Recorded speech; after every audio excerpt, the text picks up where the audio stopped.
যৌন ক্ষমতাহীন পুরুষদের বিয়ের বিধান কি? গর্ভাবস্থায় সহবাস করা সম্পর্কে ইসলামে কোনো বিধিনিষেধ আছে কি না? ভুলে অথবা ইচ্ছায় স্ত্রীর দুধ পান করে ফেললে কি স্ত্রী তালাক হয়ে যাবে? প্রতিনিয়ত চোখের যে জেনা হচ্ছে তা থেকে বাঁচার উপায় কি? বিবাহের সময় ছেলেরা কি হাতে মেহেদি আঙ্গুলে স্বর্ণ দিতে পারবে? সবসময় কি মাথায় কাপড় দিতে হবে? অজু করার সময় আজান উত্তর দেওয়া যায় কি? কাফনের কাপড় নাকি দরদাম করে কেনা যায় না?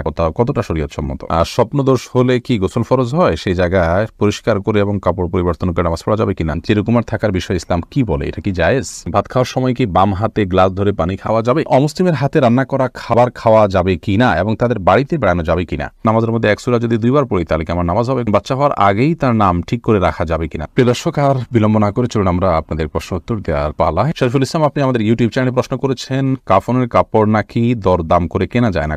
কতটা শরীয়তসম্মত? এই মাসালা হয়তো কোনো কাফনের কাপড়ের ব্যবসায়ী তার সুবিধার জন্য আবিষ্কার করছে কিনা আল্লাহ আলাম। কারণ হলো এই ধরনের মাসালা থাকলে তো কাফনের কাপড়ের বিক্রেতা যারা তারা লাল হয়ে যাবে, যে কোনো দাম চাইবে, আপনি দরদাম করতে পারবেন না। মূলত কোনো কথা কোনো দেশে বলা হয়নি। অন্য 10টি জিনিসের মতো কাফনের কাপড়ও আপনি দরদাম করে কিনতে পারবেন, কোনো অসুবিধা নেই। আমাদের হাসান আপনি লিখেছেন গর্ভাবস্থায় সহবাস করা সম্পর্কে ইসলামে কোনো বিধিনিষেধ আছে কি না? না, গর্ভাবস্থায় সহবাস করার পরে ইসলামের কোনো বিধিনিষেধ নাই। তবে আপনি এই অবস্থায় সহবাস করলে যদি গর্ভস্থ সন্তানের ক্ষতি হয় বা স্ত্রীর কষ্ট হয় বা ক্ষতি হয়, তাহলে সেক্ষেত্রে সেটি করা উচিত হবে না। মোহাম্মদ নাহিদুল ইসলাম আপনি লিখেছেন অজু করার সময় আজান উত্তর দেওয়া যায় কি? অজু করার ফাঁকে ফাঁকে আপনি যদি পানি অপচয় করা ছাড়া আজানের জবাব দিতে পারেন তো অবশ্যই দিতে পারেন। ফেরোজ আপনি লিখেছেন স্বপ্নদোষ হলে কি গোসল ফরজ হয়? সেই জায়গায় পরিষ্কার করে এবং কাপড় পরিবর্তন করে নামাজ পড়া যাবে কিনা? জি, স্বপ্নদোষ হলে অবশ্যই গোসল ফরজ হয়, আপনাকে গোসল করতে হবে। আর যে জায়গায় স্বপ্নদোষ হয়েছে সেখানে যদি কোনো নাপাক না লেগে থাকে আপনি সেখানে নামাজ পড়তে পারেন। নাপাক লেগে থাকলে ওই জায়গাটা ধুয়ে ফেললেন বা উপরে অন্য কোনো কাপড় ইত্যাদি দিয়ে আপনি নামাজ আদায় করতে পারেন। মাহদি হাসান আপনি লিখেছেন নামাজের মধ্যে এক সূরা যদি 2 বার পড়ি তাহলে কি আমার নামাজ হবে? কোনো অসুবিধা, নামাজ হয়ে যাবে। এক সূরা যে একবার বেশি পড়া যাবে না এমন কোনো বাধ্যবাধকতা নেই। আমরা সূরা তারাবির সালাতে যে পড়ি এক রাকাতে তো অনেক সূরাও পড়ি, তাই না? অসুবিধা নেই। সিরাজুল ইসলাম এর থেকে আপনি লিখেছেন বাচ্চা হওয়ার আগেই তার নাম ঠিক করে রাখা যাবে কিনা? যাবে, কোনো অসুবিধা নেই। বাচ্চা হওয়ার আগে থেকে ছেলে হোক মেয়ে হোক, ছেলে হওয়ার সমাবেশ হিসেবে ছেলের নাম অথবা ছেলে মেয়ে দুইটা রেখে দিলেন, আগে থেকে ঠিক করে রাখলেন, কোনো অসুবিধা নেই। মাহদি ইসলাম আপনি লিখেছেন অমুসলিমের হাতে রান্না করা খাবার খাওয়া যাবে কিনা এবং তাদের বাড়িতে বেড়ানো যাবে কিনা?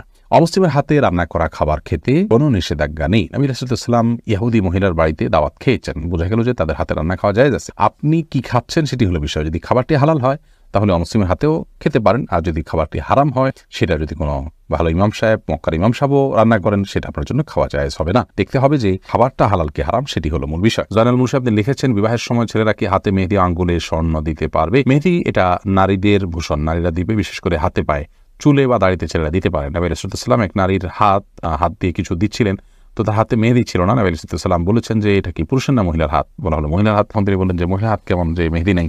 তার মানে মহিলারা মেহেদি পড়তেন তখন, তাদের আদা ছিল এটি, কিন্তু পুরুষ সেটি করবে না। অর্থাৎ নারীর সাথে পুরুষ সাদৃশ্য গ্রহণ করা নিষেধ।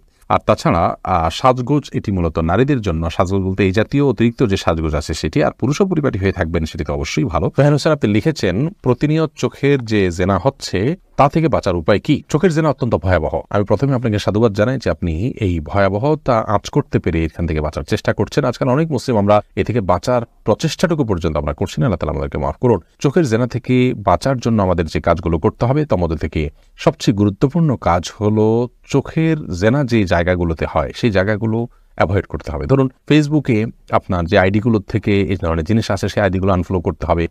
সেগুলো থেকে সকল পোস্ট যেন না দেখেন সেজন্য হেড অল পোস্ট করে রাখতে হবে, এবং যারা বোঝেন তাদের সহায়তা নিতে পারেন। কোনোভাবে আপনি বাঁচতে না পারলে সেই অ্যাপই আপনি পরিহার করবেন, যাবেই না সেই সোশ্যাল মিডিয়াতে। ইউটিউবে বা অন্যান্য জায়গায় একটা বাজে জিনিসে ক্লিক করলে সেখান থেকে আরও খারাপ জিনিস আসে, এগুলো পরিহার করতে হবে যথাসম্ভব।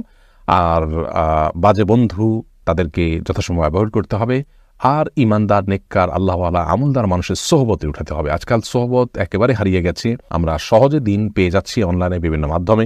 এই জন্য সোহবতের যে গুরুত্ব আছে সেটা আমরা অনেকে আঁচ করি না। সোহবতের মাধ্যমে, নেককারের মানুষের সান্নিধ্যে থাকার মাধ্যমে আমরা চোখের গুনাহ থেকে ইনশাআল্লাহ বেঁচে থাকতে পারবো। আল্লাহ তাআলার কাছেও আশ্রয় চাইবো। আল্লাহুম্মা ইন্নী আউযু বিকা মিনাল ফিতানি মা যাহারা মিনহা ওয়া বাতান। সব ধরনের ফিতনা থেকে আল্লাহ তাআলার কাছ থেকে পানা চাই। শিশির ভেজা ঘাস এই আইডি থেকে আপনি লিখেছেন সবসময় কি মাথায় কাপড় দিতে হবে? না, সবসময় মাথায় কাপড় দিতে হবে বোন, এমনটি মোটেও আবশ্যক নয়। আপনি পরপুরুষের সামনে গেলে বা সে আপনাকে দেখে ফেলতে পারে এরকম হলে সেক্ষেত্রে মাথায় কাপড় না, শুধুমাত্র আপনি আপনার সৌন্দর্য ঢাকবেন। মাথার কাপড়কে আরো টেনে দিয়ে আপনার সৌন্দর্য এবং রূপ লাবণ্য এগুলোকে ঢেকে তার সামনে যাবেন। আর এর বাইরে আপনি আপনার বাসায় আপনার বাবা, ভাই, বোন, তারপর আপনার ছেলে, মাহরাম যারা আছেন তাদের সামনে আপনাকে মাথা সবসময় ঢেকে রাখতে হবে কাপড় দিয়ে, এমনটা আবশ্যক নয়। তবে হ্যাঁ, আপনি ফিতনার এই যুগে নিজেকে যথাসম্ভব সেফে রাখার জন্য আপনি অন্য পুরুষদের সামনে, অর্থাৎ বাসার মাহরম পুরুষদের সামনে যদি শ্বশুর আছেন, আপনার বড় ভাই আছেন, বড় সন্তান, ছেলে সন্তান আছেন, তাদের সামনে মাথায় কাপড় টাপড় দিয়ে থাকতে পারলে ভালো, কিন্তু মাথায় কাপড় দিয়ে রাখতে হবে সব সময়, এটা পর্দার নির্দেশ এরকমটি কিন্তু নয় এদের পরিবারের সদস্যদের সামনে, অর্থাৎ মাহরমদের সামনে। এরপরে এম রহমান আপনি লিখেছেন, ভাত খাওয়ার সময় কি বাম হাতে গ্লাস ধরে পানি খাওয়া যাবে? যাবে, বিশেষ করে বাম হাতে পানি নিয়ে ডান হাতে ঠেক দিয়ে অনেকে খান, অর্থাৎ দুই হাত দিয়েই খেলেন আর কি, জায়েজ আছে, কিন্তু উত্তম হলো আপনি সরাসরি ডান হাত দিয়ে পান করা। কারণ নবী করিম সাল্লাল্লাহু আলাইহি ওয়াসাল্লাম কৃতদাসকে বাম হাতে খেতে দেখে বলেছেন, কুল বিয়ামিনিক, তুমি তোমার ডান হাতে খাও, অকুল বিমায়ালিক, এবং তোমার সামনে থেকে খাও। তো বাম হাতে পান করা এটা সুন্নাহর খেলাফ একটি কাজ, এটি করা উচিত নয়। ডান হাতে যথাসম্ভব পান করা উচিত, কিন্তু ডান হাতে আমাদের খাবার লেগে থাকে, বিশেষ করে আমরা যারা এই সাবকন্টিনেন্টে থাকি, আমাদের খাবারগুলো এরকম যে ভাত তরকারি ঝোল টোল দিয়ে খেতে গেলে আমাদের হাত মেখে যায়, গ্লাসটা ধরলে নষ্ট হয়ে যায়, সেখানে আমরা আঙুল চেটে খেয়ে তারপরে ধরতে পারি, সেটা আমাদের জন্য অধিকতর সুন্নাহর নিকটবর্তী এবং ভালো। কিন্তু যদি কেউ বাম হাতে খেয়ে ডান হাত দিয়ে ঠেক দেন, সেটাকেও আপনি আপনার ভুল বলবেন বা গুনাহ হয়েছে এরকম বলার কোনো সুযোগ নেই, সেটাও করা যেতে পারে, অনেক ওলামা কেরাম সেই পরামর্শ দিয়ে থাকেন। আরমান হুসাইন আপনি ইউটিউব চ্যানেল থেকে প্রশ্ন করেছেন, ভুলে অথবা ইচ্ছায় স্ত্রীর দুধ পান করে ফেললে কি স্ত্রী তালাক হয়ে যাবে? দেখুন, ভুলে বা ইচ্ছাকৃতভাবে যদি কোনো স্বামী তার স্ত্রীর দুধ পান করে ফেলে, তাহলে তার কারণে তাদের বৈবাহিক সম্পর্ক নষ্ট হবে না, এটি বিশুদ্ধতর মত এবং এটি জমহুর উলামা কেরামের মত। কেউ কেউ এর ব্যতিক্রম বলেছেন, কিন্তু সেটি আসলে গ্রহণযোগ্য নয়। অতএব স্বামী যদি স্ত্রীর স্তনে মুখ দিয়ে দুধ পান করে ফেলেন ভুলে, তাহলে তার কারণে সম্পর্ক, তাদের স্বামী স্ত্রীর সম্পর্ক নষ্ট হবে না। নবী করিম সাল্লাল্লাহু আলাইহি ওয়াসাল্লাম বলেছেন, ফাইন্নামার রাদাআতু মিনাল মাজাআহ, অন্য হাদিসে আসছে লা রাদাআ ইল্লা ফি সানাতাইন আও কামা ক্বালা আলাইহিস সালাতু ওয়াস সালাম, 2 বছরের বাইরে গেলে যদি দুধ পান করানো হয়, সে দুধ পান করানোর ভিত্তিতে হারাম হওয়ার সম্পর্ক সাব্যস্ত হবে না। এবং এ বিষয়ে দুরুল মুখতারের মধ্যেও স্পষ্ট ফতোয়া রয়েছে।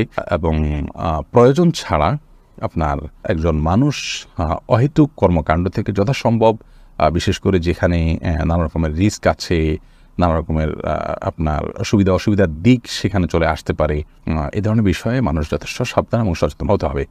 স্ত্রীর দুধ যদি অনিচ্ছাকৃতভাবে কারোর মুখে চলে যায় এবং সে পান করে ফেলে, তাহলে সেটা মানে ইচ্ছাকে যদি কেউ করে, তাহলে সেটা নাজায়েজ হবে, গুনাহের কথা হবে।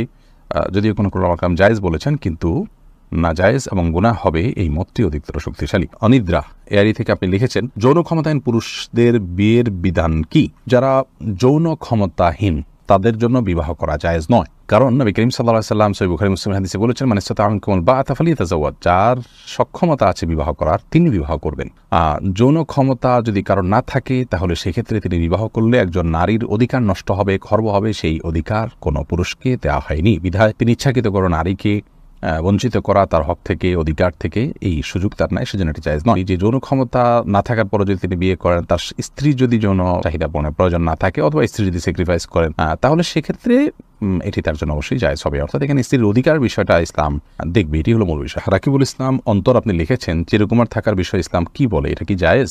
ইসলামের চিরকুমার থাকাটা প্রশংসনীয় কোনো বিষয় নয়, এটি হলো বিশুদ্ধতম মত এবং বেশিরভাগ স্কলারদের মত। আল্লাহ রাব্বুল আলামিন আমাদেরকে স্বাভাবিক অবস্থায় বিবাহ করার ব্যাপারে উৎসাহ দিয়েছেন এবং অভিভাবকদেরকে তাদের অধীনস্থদেরকে বিবাহ দেওয়ার জন্য নির্দেশ করেছেন। নবী করিম সাল্লাল্লাহু আলাইহি ওয়াসাল্লাম বুখারী মুসলিম বর্ণিত হাদিসে বলেছেন, ইয়া মাশারাশ শাবাব মান ইসতাতা মিনকুমুল বাআতা ফালিয়াতাযাওয়াজ, হে যুব সম্প্রদায়, তোমাদের যার সক্ষমতা রয়েছে সে যেন বিবাহ করে। এই যে সে যেন বিবাহ করে, নবী সাল্লাল্লাহু আলাইহি ওয়াসাল্লামের পরামর্শ। অতএব আপনি বিবাহ না করে চিরকুমার থেকে ইবাদত বন্দেগী যদি বেশি করতে পারেন, তার চাইতে বিবাহ করে নফল ইবাদত বন্দেগী একটু কম করতে পারলেও আপনার জন্য বিবাহ করে বৈবাহিক জীবন গ্রহণ করা, সেটাই হলো অধিকতর উত্তম। এটি নবী করিম সাল্লাল্লাহু আলাইহি ওয়াসাল্লামের সুন্নাত মুআক্কাদা। সাধারণ অবস্থাতে কোনো কোনো ক্ষেত্রে যদি বিবাহ না করার ফলে আপনি গুনাহে লিপ্ত হয়ে যাওয়ার আশঙ্কা থাকে, তাহলে সেক্ষেত্রে এটি ফরজ বা ওয়াজিবের পর্যায়ে চলে যায়। অতএব স্বাভাবিক অবস্থায় বিবাহ করা এটা সুন্নাত মুআক্কাদা, এটি তরক করে চিরকুমার থাকাটা প্রশংসনীয় নয়। আল্লাহ নবী ইয়াহিয়া আলাইহিস সালাম ছাড়া আর সমস্ত নবী রাসূলরা বিবাহ করেছেন, সংসার করেছেন, পরিবার পরিজন ছিল তাদের। অতএব আম্বিয়া আলাইহিস সালামের চাইতে আমরা কেউ উত্তম হতে পারি না, তাদের মানহাজের বাইরে গিয়ে আমরা উত্তম হতে পারি না। প্রিয় নবী সাল্লাল্লাহু আলাইহি ওয়াসাল্লাম বলেছেন যে আমি বিবাহ করি, আমার সংসার আছে, পরিবার আছে। সাহাবীরা একবার আলাপ করছিলেন যে কেউ কেউ তাদের পরিবার পরিজন বাদ দিয়ে শুধু আল্লাহর ইবাদত বন্দেগী করবেন। তখন নবী আলাইহিস সালাম বলেছেন এই কথা যে আমার পরিবার আছে, পরিজন আছে, আমি বিবাহ শাদী করি। অতএব বিবাহ শাদী তরক করে বাদ দিয়ে চিরকুমার থাকাটা কোনো কল্যাণকর কিছু নয়। নবী আলাইহিস সালাম তাদেরকে নিরুৎসাহিত করেছেন এভাবে থাকতে। অতএব স্বাভাবিক অবস্থাতে বিবাহ করাটাই হলো উত্তম। তবে কেউ যদি না করেন এবং তিনি গুনাহে লিপ্ত না হন, তাহলে সেক্ষেত্রে সে নিষেধ থাকলে তার জন্য চিরকুমার থাকা বা বিবাহ না করে থাকাটা গুনাহের বিষয় নয়। অনেক উলামা ইকরাম বিবাহ করেননি বা অনেককার মানুষও আছেন বিবাহ করেননি। স্বাভাবিক অবস্থা বিয়ে না করলে তিনি গুনাহগার হবেন না, কিন্তু করাটা উত্তম।